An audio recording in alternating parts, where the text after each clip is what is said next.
विकास के नए नए आयाम स्थापित हो रहे हैं। कई प्रकार के रिलैक्सेशन दिए गए। हम ये देखें कि उज्ज्वला में 450 रुपये में सिलेंडर देना हो, चाहे अन्नपूर्णा योजना में 450 ग्राम से 650 ग्राम करना हो, उसकी क्वांटिटी बढ़ाना हो, चाहे गेहूं में MSP बढ़ाना हो, चाहे किसान सम्मान निधि में 6000 की जगह स्टेट का 2000 क्रमबद्ध रूप से पहली बार 2000 रुपया बढ़ाया।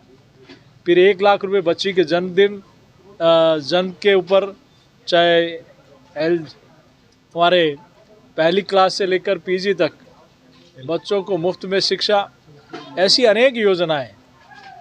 और सबसे बड़ा काम पेपर लीक पर SIT गठन करना और उन जिन लोगों ने युवाओं के साथ अन्याय किया, ऐसे लोगों को सज़ा देना, चाहे एंटी गैंगस्टर टास्क फोर्स हो, ऐसे अनेक ऐतिहासिक ARCP हो, ऐसे अनेक ऐतिहासिक निर्णय राजस्थान की सरकार ने।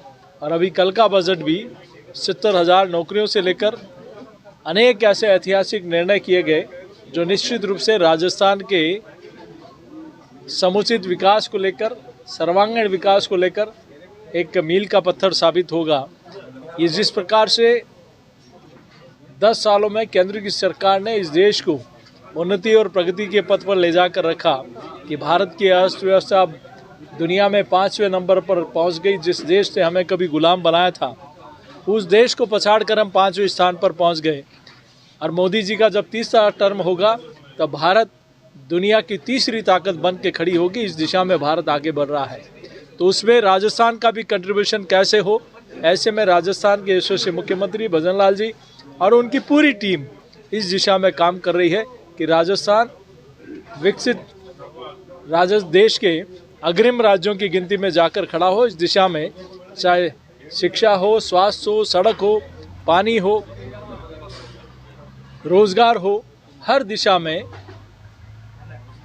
कैसे डेवलपमेंट का काम, कैसे सर्वांगीण विकास बढ़े, इस दिशा में इस बजट में उसका आईना साफ दिखाई देता है। केंद्रीय गृह मंत्री अमित शाह जी ने उदयपुर में एक चुनावी रैली के दौरान एक खनन घोटाले का जिक्र किया था। इसके लेकर सरकार किस प्रकार कार्रवाई कर रही है? देखिए, कोई भी माफिया हो, चाहे एजुकेशन माफिया हो, चाहे माइनिंग माफिया हो, चाहे बजरी माफिया हो, चाहे गैंगस्टर हो, सरकार बनने के बाद आप लोगों ने देखा है कि कितने लोगों को गिरफ्तार करके उनको सज़ा देने का काम इस सरकार ने देना शुरू किया है।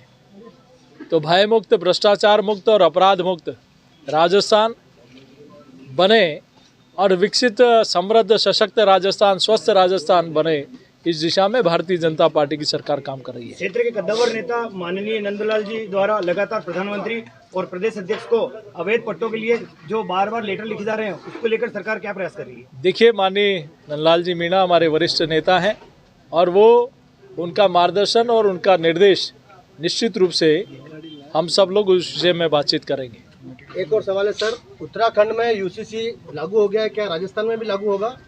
अनेक ऐसे ऐतिहासिक निर्णय होंगे। कभी हमने कल्पना की थी कि धारा 370 हटेगी, राम मंदिर हम देखेंगे, तो ऐतिहासिक लोग ही ऐतिहासिक निर्णय कर सकते हैं। तो इस दिशा में राजस्थान में भी और देश में ऐसे अनेक ऐतिहासिक निर्णय हम सब लोगों को देखने को मिलेंगे। CAA की भी बात हो रही है, तो क्या CAA कानून भी लागू होने जा रहा है? CAA कानून आपने देखा होगा कि आदरणीय अमित शाह जी ने संसद में पेश किया, पास हुआ। अब इसीलिए मैंने कहा है कि कोई लौह पुरुष क्यों कहते हैं अमित शाह जी को, आधुनिक भारत के लौह पुरुष, कि उन्होंने प्रधानमंत्री जी के नेतृत्व में कई ऐतिहासिक फैसले किए, निर्णय किए हैं। तो निश्चित रूप से देश और प्रदेश ऐसे ऐतिहासिक निर्णयों से और खाते भी हुआ।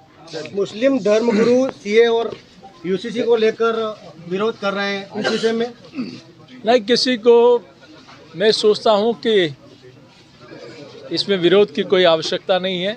इस पूरे मामले को सोचना चाहिए, समझना चाहिए, उसके बाद ही किसी चीज़ पर अपना निर्णय और वक्तव्य देना चाहिए।